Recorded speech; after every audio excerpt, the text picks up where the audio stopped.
Hey guys, I would like to share my story and the story of my Taunus, of my 73 Taunus Coupe. And I'm doing that in English because, besides Germany, there are a bunch of people in Europe, but also a big community in Argentina that really loves the Taunus. So that's a picture of me in 89, and back then my family had already a Taunus, but 1 year later it was sold. And I don't know, like 15 years later, my my dad told me that we had such a Taunus, and then I remembered and I said, "Hey, that's a really cool car. It looks like a shrinked muscle car from the 60s." So I was looking a couple of years to find a good Taunus in a coupe condition, in a coupe in a very good condition, but I couldn't find one for a reasonable price. I mean, in the 90s, they were like all rotten away, and it was really hard to find a good Taunus. But luckily, on the 1st January of 2017, I saw a classified ad and I saw a reasonable Taunus, and I immediately called the guy and said, "Hey, I will take the Taunus. Yeah, I will pay you some money as a deposit and I will pick it up." And I thought I am lucky because everyone would have a hangover, a New Year's hangover, and I saw this ad and I could pick it up. So in the pictures, the Taunus is looking quite okayish. It looks like, modified with the Mustang pony in the grill. And also, I didn't knew a lot back then about Taunuses, but now I know that the interior doesn't match the engine. It's the smallest engine, 1.3 liter, and the grill says it's a GXL, so it's a big big engine. I guess a 6-cylinder, and also the interior is a luxury GXL interior, and not like it's not fitting to the 1.3 liter engine. So the alarm signals should ring, but I was so hot and I wanted badly this car, so I ignored everything and I said, yeah, I will take it no matter what. And the owner said, yeah, you look, the pictures are a little bit older. I wanted to take it apart and restore it, but I have some kids and I don't have time, and yeah, it's taking apart a little bit. And said, yeah, okay, I don't matter, I will pick it up. So a few days later, I pick it up and I made a first inspection. So to give you a little bit about a price background, I would say back then, a reasonable good Taunus coupe costs around 12,000 euro.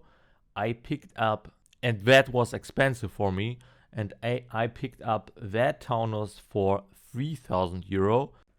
But now looking back, I would make a better deal if I bought some 12,000 euro Taunus instead of buying that 3,000 euro, as spending a lot more into restore the Taunus. So restoration process is very expensive. So the inspection said, okay, this car, it's like Frankenstein, a little bit of Frankenstein car, because the interior is a different one, and also some accessory like the additional lights were just like some wires. It's not from the factory, so somebody played around that.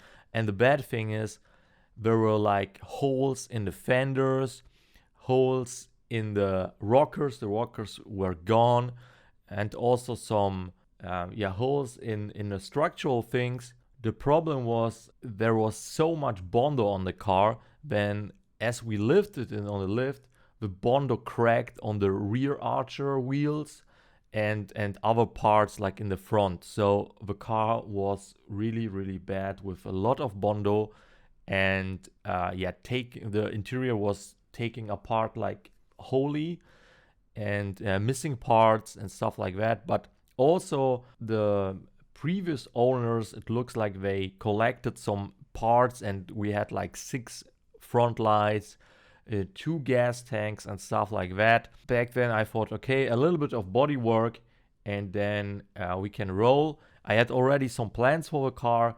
I wanted to install a V6.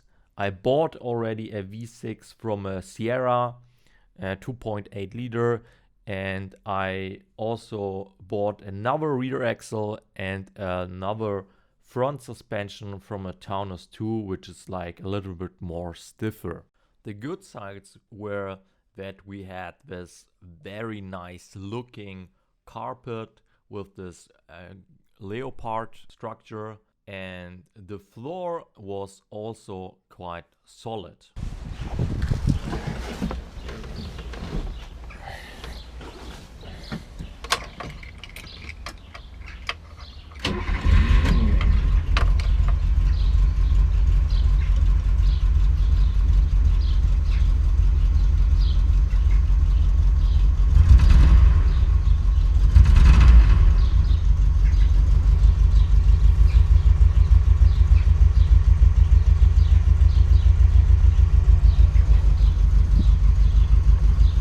So I decided before taking everything further apart, I would try to start the engine and drive a little bit, and as you can see, that worked.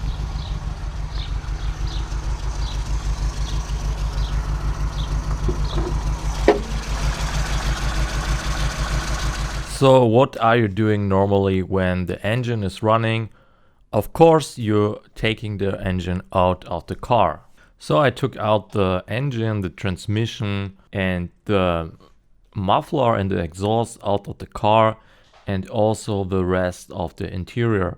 And there I made an interesting discovery how somebody, like the interior was installed and somebody, maybe the car was too loud for that person, and he installed, or let's say put some isolation into the car.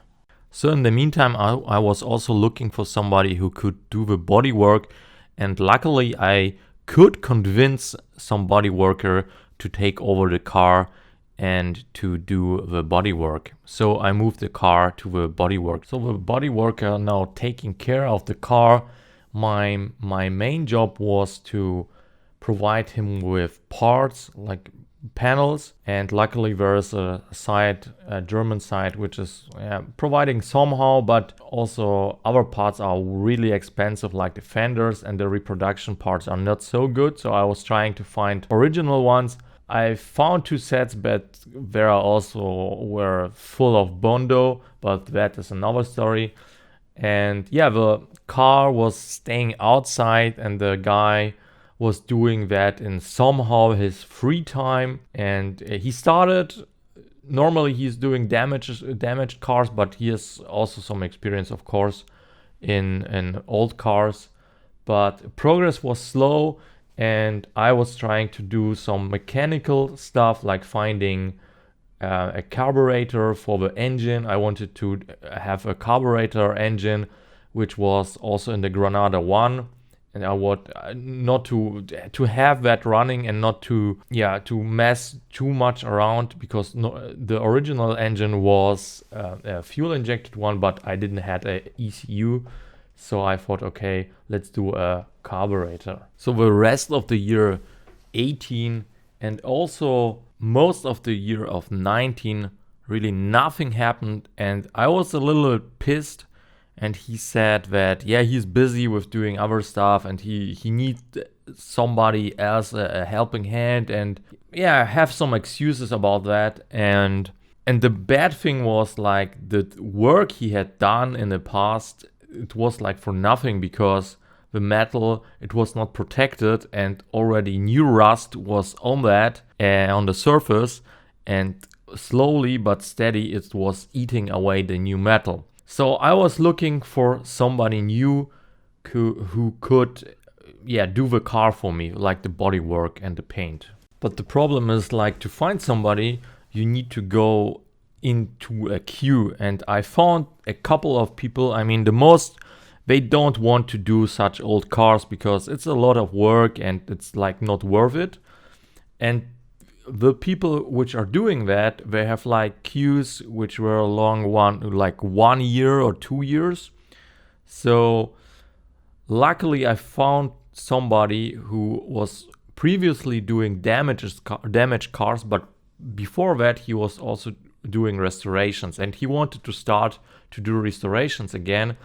And he had a queue, and he finished like his last car, and in September or October of 2019 I could move in. But he said to me, we will do a complete resto, like really from scratch, from the beginning, like everything, or we will do it nothing. So I said, okay, let's do like everything. And maybe that was a like, of course, right now it was a financial bad decision, but maybe the car will be in 10 years like 10 times so much worth than now. So maybe then that will be the right decision, but let's see. So he said to me, like, alone for the bodywork it will be around 1000 working hours. So what additionally came to that, of course, the color preparation. And what we found out is that the car was actually twisted because the previous body worker, he cut away both rocker panels. And when I was moving the car actually, or even before, twisted, needed to be now straightened. Additional hours came into that. So when he received the car, he immediately starting to straighten it on a working bench, and the structural strength came from inside. So on one picture, the car is laying on the side, but without rocker panels. So it was not necessary because the structural strength came from the inside. So he started also to media blast the additional suspension parts, but also preparing the car for the media blast in general. So also on some pictures you see when we flipped the car how much Bondo came out, and which was hiding. Also what he did, all the, let's say, previous patched panels, most of them he removed, and I had to buy new panels so he could do his work and install them properly. The next step was to media blast the whole car, and big surfaces like the roof or the hood have not been media blasted because there is always a danger that you can damage the big surface. So that surfaces were stripped off the color by hand. And you already see that some spots which were like before covered with color and Bondo, stuff like that, now coming out and showing the whole disaster of the body. The next step was to put on the body primer on the bare metal to prevent that new rust is growing up on the surface. So with that primer, the primer is also a little bit aggressive, and that is eating out the rust holes a little bit more. So it's, as the name says, Bodywork primer, it's preventing for new rust, and you can weld on that also. So what is a good thing. Besides that, I also gave the engine to the body worker, or like to the restoration shop, let's call it that way. And they took the engine apart, the V6 2.8 liter, and discovered some issues with the valve, which were replaced. And the all new seals have been made, and also the headers have been smoothed out. And of course some new paint was putting on, and a new water pump. All the suspension parts which have been sandblasted received a 2K epoxy primer, and on that a black finished surface. After putting on the body primer, they started to do welding on the body. First of all, they started with the tail. They replaced the rear wheel archers, the end tips, and the back of where the bumper is. But at the first glance, the outer skin is looking good. But as he told me, like from the experience he has, the inner skin is rotten or starting to rot. And when you see it outside, then it's like too late. So this is some, specific thing on this unibody design. So they not only replaced the outer skin, but also the inner skin have been replaced. And you see here also the first paint on the engine. As you all know, from March, Corona kicked in and I was not able to visit the guys, and they have also were a little bit struggling because the law was not like 100% clear what they can do and what they cannot do. But nevertheless, they managed to continue working on the Taunus, and they moved from the back to the underbody and patched up some rust holes there that appeared like after the sandblasting and also after the body primer. So that was for June. In July they managed to remove the old suspension, so the body was now really alone without any suspension and could not stand without a helping stand. And they were working further on the underbody of the Taunus and patching up holes. And because it's like a little bit tiny work, because everywhere like small holes and you need to patch them up with small patches, but it's really time consuming to do that. I think also on the pictures you can really see that this car is nearly 50 years old. I mean, Taunus had this year the 50th anniversary, and it was not really rust, like saved before rust from the factory, and like when somebody bought it, nobody really take care of rust prevention. So you see also here a couple of old patched up panels, which some are not so nice and some are a little bit nicer. So the guys in the body workshop also took care of that and smoothed the welds up.